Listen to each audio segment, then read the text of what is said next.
Hello my friends, over the last few weeks I've been doing a lot of my end of year videos, best games of each categories, doing top 5s and top 10s. Today I'm going to be doing the best games of each category. Now even if you've watched all of the videos that were there, there's still categories here that I have not talked about yet, so still hang out and watch.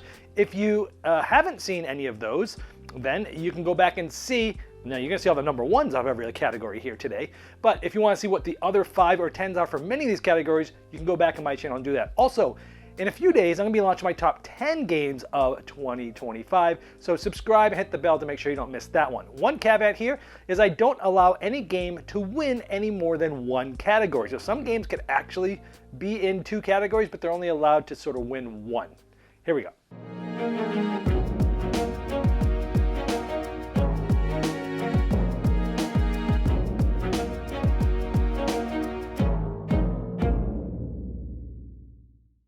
Before I get to the moment you've been waiting for, I wanted to tell you about the Sell Trade program at Noble Knight Games. Now as gamers, we all have games that are cluttering our shelves that we either don't have the right group for or might even not like it.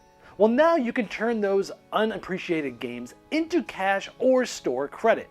Noble Knight Games buys thousands of games and gaming products. It's easy to send them a list of the games that you'd like to sell or trade. Now they'll send you a quote and even pay for the shipping of the games. Get treated and paid like royalty while you sit back and collect cash or store credit. To get started, click the link in the description of this video or in that upper right corner there, and then click the Sell Trade button.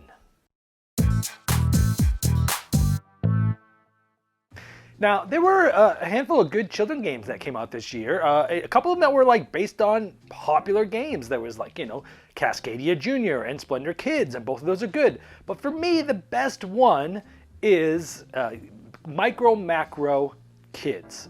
Now, this one, even though it's a kid's game, it doesn't only need to be played with kids. In fact, adults can have as much enjoyment as kids. This is essentially like Where's Waldo, the board game. Now this is basically based on the Micro Macro game, what won the Spiel des Jahres many years ago. It is an amazing cooperative game where you're going through these different crimes and you're trying to find people around the city. You're looking around different spots. You're seeing how people move over time and you're trying to follow and trace back through what may have happened. Now the only thing that really makes this a kid's version is, number one, is the theme. There's no killing. There's no adult things that may have happened. It's all funny little things that kids would like, but it doesn't mean that it dumbs down the game either. Now, the map is a little smaller as well than the main map, but I found that even the harder ones in this I timed myself in doing some of these. Some of the harder levels here took me 25 minutes to finish, and so some of them can be a little tricky. So adults can like it too. If you've done all the Micro Macros and you're looking for another one, don't shy away because this says kids. But if you do have children, you want to play Micro Macro without them seeing certain types of things that you wouldn't want them to see. This is a great one. It comes in a nice spiral bound book as well, and that's Micro Macro Kids. All right, here we have a game very loosely based on a very classic book. It's Gatsby. Now, this is designed by my favorite designer, Bruno Cathala, and his tag team partner, Ludovic Malblanc, one of the most underrated game designers in the history of board gaming. This is a quick 20 to 30 minute sort of filler game, but oh my goodness. This game, it has intrigue because there's different characters every game, and some of them are removed, and you don't know which ones are removed. And you're trying to get like three of characters of the same sort of colored background, or 5 different ones to win. And if none of those things happen, you go towards the end of the game and then you score points. So throughout the entire game, much like many of Bruno's designs, there's this tension of immediate victory conditions versus do I go for those or do I go for points? Which one am I focusing on as the game goes on? That can change. But in this game, essentially, it's like worker placement game where there's like different sort of areas you can go to. You go to the cabaret where it's sort of an abstract game where you're trying to connect one edge of the board to the other edge of the board, but possibly getting certain circles and activating extra abilities. Or you're trying to go up this track, the building track, and again, getting different abilities, getting different characters. Or there's the horse races, which essentially is an area control battle. But again, which one do you go to? Some of them give you abilities, some of them don't. And you're trying to win these different battles in all the 3 different areas to gain characters, which will give you stars, which are points, but also, again, trying to get those immediate victory conditions. There's also some special tiles that you can get that give you some good abilities. triggering and comboing abilities and turns to do all these powerful things and to hinder your opponent. This game it's basically an abstract game with worker placement, area control, going up a track, and a little abstract puzzle, all in one. And it is absolutely fantastic. I've just been blown away by how good this game is. It was my most anticipated for Gen Con. It lived up to the hype, even surpassed it. If you're looking for a two-player game that has a little bit of everything, lots of intrigue, Gatsby's it. For me this year, Dice Game of the Year is a little game called Bat Flip Dynasty. Now this is based on a card game called Bat Flip, which is a baseball game that I reviewed in the past, and it's really good from Scorelander Games. Now this was sort of keeping the same theme, the same players and stuff that were in that game, but you're building your dynasty of a baseball team over multiple seasons, and you're the general manager of a team. You're not the owner. This is important, as I'll talk about in a minute. But in this game, it is a card game. There's cards, and you are drafting cards, and you're sort of doing a little bit of engine building and combo building, but it is a dice rolling game, placement game, and dice mitigation game as well. So the game comes down to rolling dice, really. But you're trying to build combos and build mitigation through it. You're trying to build a team. You have a certain amount of economy, money you can spend, and you've got to draft these players and put them in there. But then at the end of the season, you have to either spend more money on those players to keep them, or you cut them and you get all that money back. It's a closed economy, which I think makes this game very different from most economic games. And again, you're not the owner in this game. You're not getting more money every year. You are a GM with a fixed budget each year, and you're trying to find the right combo of players to gel together. And that's why it's a tight economy game with a closed economy that's very interesting. But it does come down to, it's an economic game with some dice rolling. And for me, it was a lot of fun. Bat Flip Dynasty. Now for expansion of the year, this one is kind of a cheat because it is an expansion, but it's also a standalone game, meaning you can add it to the base game or you can play it on its own. This is a standalone game in the Mindbug universe. This is Mindbug King of Tokyo. Makes sense, right? Mindbug is co-designed by Richard Garfield. King of Tokyo is designed by Richard Garfield. So now you have Mindbug, which is, I've been touting for the last few years, one of the best, probably, it's my favorite sort of two-player combat card game. Although you can play it with 3 to 4 players, it's mainly a two-player game. The twist of Mindbug is you're playing cards very simply. There's only one deck of cards. You don't have to worry about buying or constructing decks or none of the CCG chasing cards. There's a deck, it's shuffled, you randomly get cards. On your turn, you're either playing a card, no resources, no costs, play a card, or attack with a card. If you have more than somebody else, you defeat them. Or you can hit the opponent for health. And they run out of health, you win. It's very simple. The twist is you have 2 mind bugs that allows you to, when somebody else plays the card, you can play a mind bug and you summon that creature as if you were the one to have played it. So you're trying to draw out the opponent's mind bugs when they think that you're doing something great, when you still have something left in the tank afterwards. But this mixes that with King of Tokyo, all the King of Tokyo characters. There's now power cubes that you can get from certain cards. That allows you to get power cards like in King of Tokyo and use those for immediate abilities, sometimes ongoing abilities. You're going to be, some of the cards have you roll dice that you can also re-roll, and that's going to get you different things like more value to attack or those energy cubes or things like that. It's basically blending King of Tokyo and Mindbug, and it's fantastic. I've already reviewed this, and you can check that out on the channel.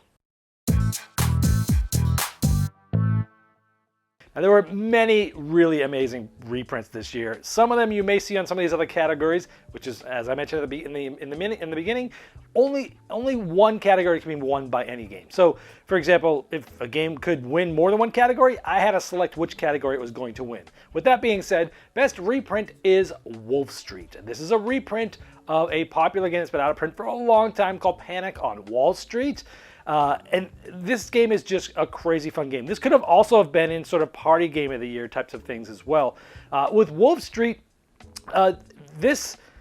it's like up to 11 players. Half of the players are investors and half of the players are managers. And what happens is essentially the managers are trying to sell stocks to everyone else, of the buyers, and the investors are trying to get the best deal for the managers. And it is real-time, loud negotiation. Think of this as the game Pit, but with strategy, and that's way more fun than Pit. There's a lot more going on, but you're basically in like 2 minutes yelling and screaming and trying to get the best deal, and then you're rolling dice and seeing which stocks move up or down. Some of them don't move as much. Some of them are more risky. Some of them pay twice as much in certain rounds, and then new stocks come out and people auction those off and such. So it's sort of like it's a real-time negotiation game. It is a crazy fun game. It's been out of print for so long, and I'm so glad it's back in here, and that's Wolf Street. My number one is Magical Athlete. This was another party game from CMYK Games, and Richard Garfield, the one who did King of Tokyo and Magic the Gathering, was brought in to sort of redevelop and redesign a little bit the game. And this is just such a fun game. It's one of those games where it's like you pick characters and they have these special powers, and then it's basically like an auto battler, where you're rolling and moving. But all these powers and the way they interact with each other are just crazy. And you get to decide which racer goes each race, because each race the points get better and better. So there's some strategy as to which ones you play, the ones that you draft. You go through like a whole drafting period at the beginning of the game where you're drafting which racers are there. Some of them are going to be better with others. Some of them you're not going to want if there's some of the other ones there. So there's some strategy there. But then it's just a dice chuck 'em fun party game. Now this one plays up to 6 players. And again, this is pretty much tied with Hot Streak. They're both amazing games. There's no reason to be like, well, which one's better? Which one should I get? The right answer to that is to get both, because they're both different, similar but different, and they're different enough that you could have both, and they're both like standout games. But the reason why this one sort of gets the nod is because even though it can play up to 6 players, it also has a 2 and 3 player variant that plays very differently. It's much more strategic, where you actually you'll have 2 characters going each round, and you can kind of combo those together, and you get to decide which one goes first and things like that. So there's a slightly different experience that you can play. So like if you were gonna only own one, I guess I would say Magical Athlete, because you can play with a bigger group, but it also plays really well with smaller groups, where Hot Streak plays better with the bigger groups.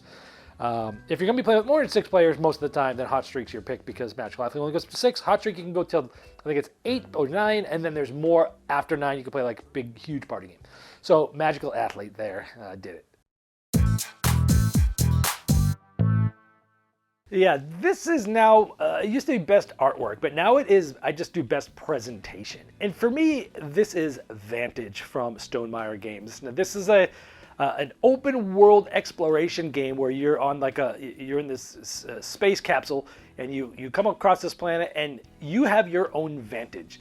And this game very much reminds me of the old sort of 90s computer PC game called Myst, which I loved. It was a puzzly game where you're moving around this beautiful island and you're trying to figure out these puzzles and what to do, and this kind of has that feel, where the cards in this game just look beautiful. They give you a nice landscape vantage. The details of the cards are awesome. There are a gazillion cards in this game. But it's a cooperative game that plays great solo, plays great with smaller player counts as well. And you're going to basically be moving around, seeing your own vantage. You can tell people what you see, but you can't show them the card. And then there's a bunch of, it's like basically like a choose your own adventure sort of thing, but there's also sort of a gamery aspect, because you're building your own tableau of different items, of different people that you meet, and they're gonna allow you to do better when you roll the dice to try to pass the check, if you will, for whatever you're trying to do. And then there's a small 1 or 2 sentence sort of story that goes along with your adventure, leading you down different strategy paths, but the game looks amazing. The way that all the cards sit in the actual insert and the games, and how easily you can find things. But man, the game just looks amazing. The presentation's awesome. Vantage. All right, number 1 card game of the year for me is a small little card game that is just tons of fun called Jungo. This is from Happy Camper Games. Now this is a ladder climbing game. Now this is very much compared to a popular game called Scout. And I actually did a review of Jungo and compared the two. I even said that this is the reason why I'll never play Scout again. Of course, I got many stones thrown at me, but there are many people that are on that side of the fence that like Jungo better than Scout. The fact that it's even in the same conversation and that there's many people on both sides should tell you how good the game is. So if you like Scout, you got to check this one out. Now, you're basically going to be playing the same number of cards with a higher value or a larger set of cards, because you're trying to beat whatever's out there. But you can only play cards that are next to each other, like in Scout, for example, or Crash Carrier, or some of these other games. And you can't rearrange your hand.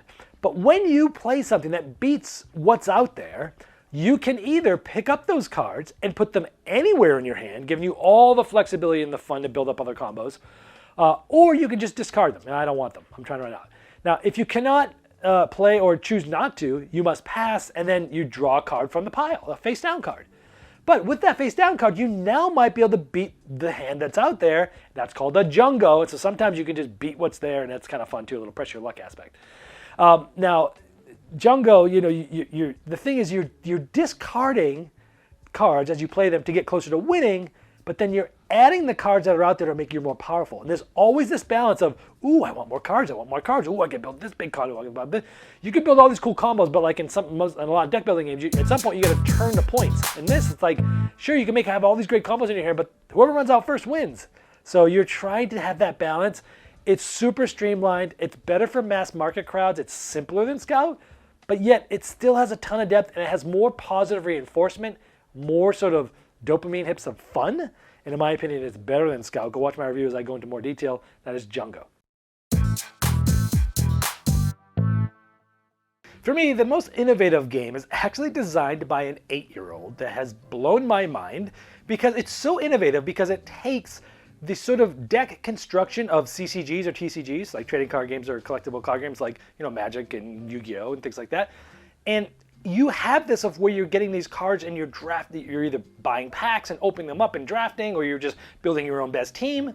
But the game is also an auto battler.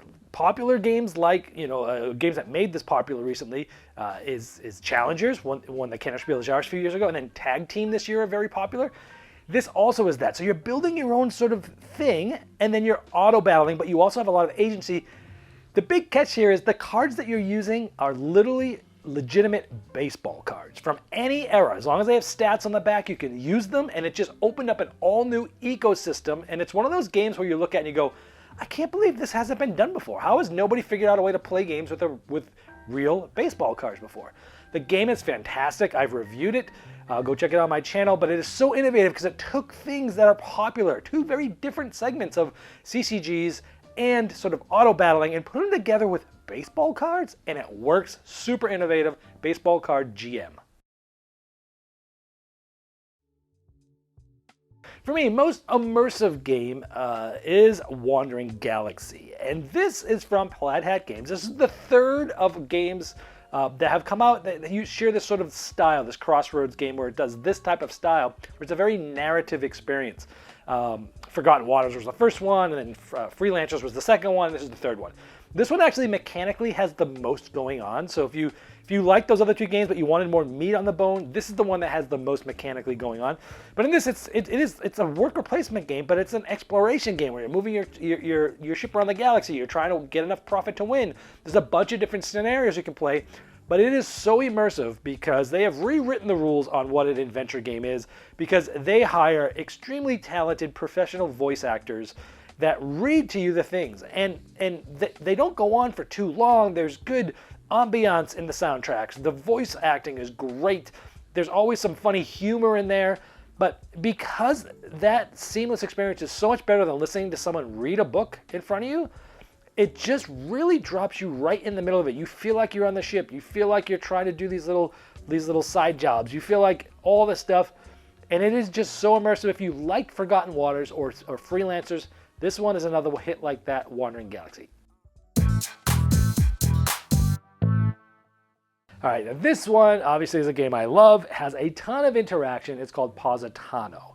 In Positano, you're essentially building real estate on the cliff sides in Italy, and you're trying to have the best views of the water there.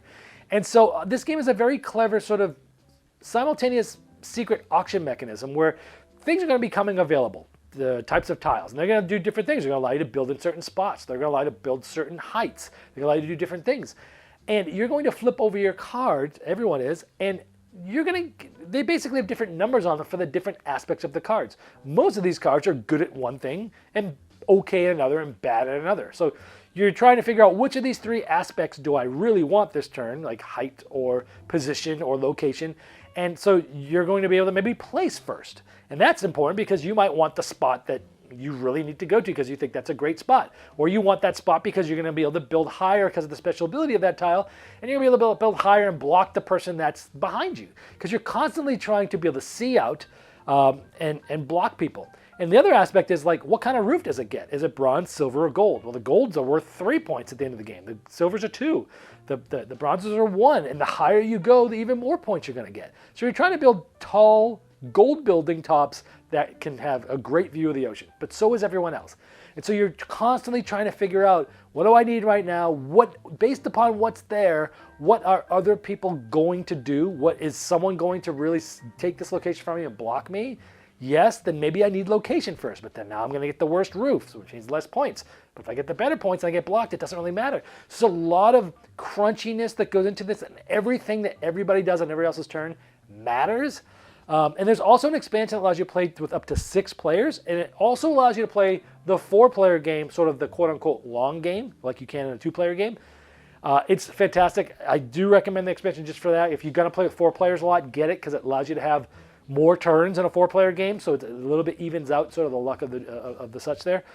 But it is fantastic. Positano, tons of interaction. If you like sort of meanness blocking with some secret auction that is very interesting, Positano. Before I get to this next one, I wanted to let you know that I'm going to be launching my Season 14 Kickstarter for my YouTube channel to help raise funds for the channel. Now, this is the main way that I'm able to spend as much time as I do creating content for you. Now, there will be some awesome board game promo cards and some game bundles to get, and I'd really appreciate it if you click the little eye in the upper corner there and click to be notified when the campaign launches, or you can go to Kickstarter.com and search for Game Boy Geek Season 14.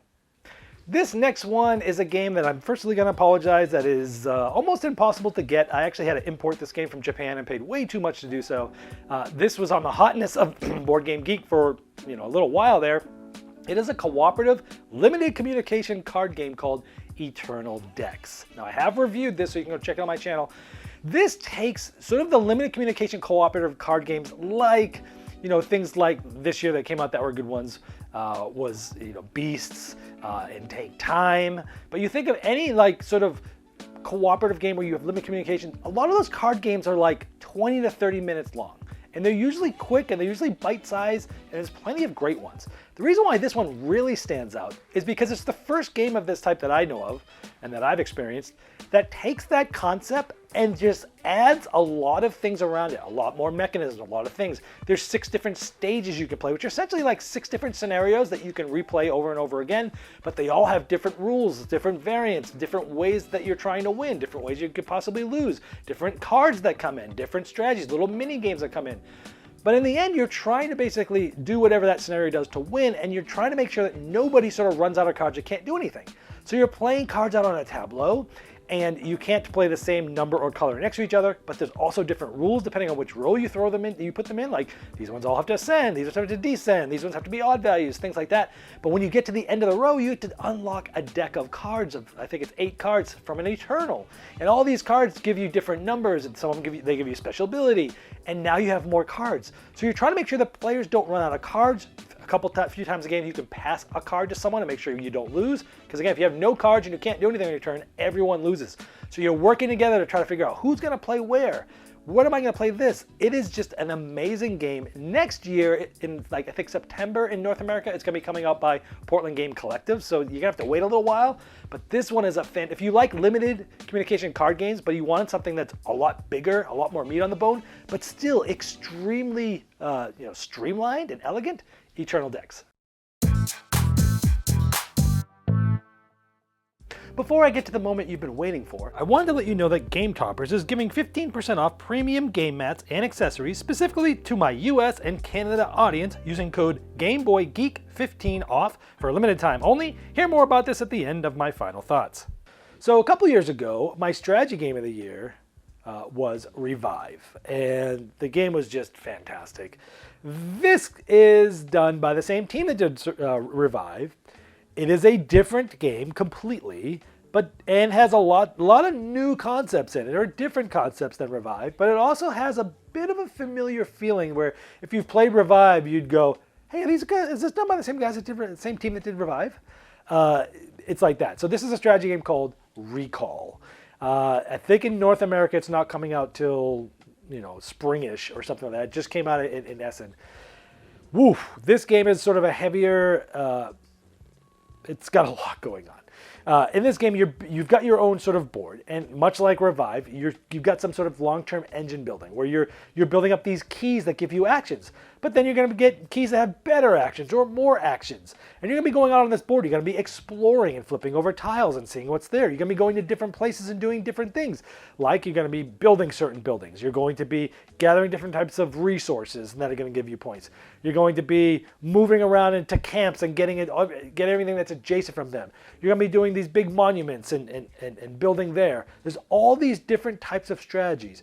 But what really makes this game fire is you have these tribes that you get one, and you have these gadgets that you get some at the beginning of the game. But as you're going on, you're also moving up 3 tracks of 3 tribe members and 4 different gadgets.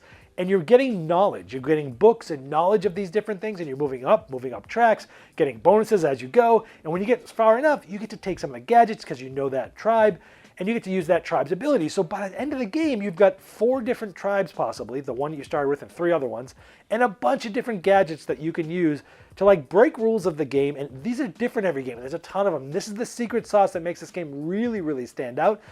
Also, the way that the goals work, kind of similar to Revive, where they're sort of randomized at the beginning of the game. But at certain spots of the game, you have to decide which of these 2 goals am I going to score more for. And usually it's basically like, I'm going to score twice as much for this goal than I will for this other goal. So 3 times throughout the game, you're like pivoting, or you're deciding which way you want to go strategy-wise, and you're formulating that throughout the game, and it's just absolutely fantastic. If you liked Revive, you like that weight of game, you like the exploration, you like all these different cool engine building and bonuses triggering, you're going to love Recall. In my opinion, I love Revive. And it's a little early to tell, but this is at least as good as Revive. I think they've streamlined and made things even better, quite honestly, if that's even possible. Recall.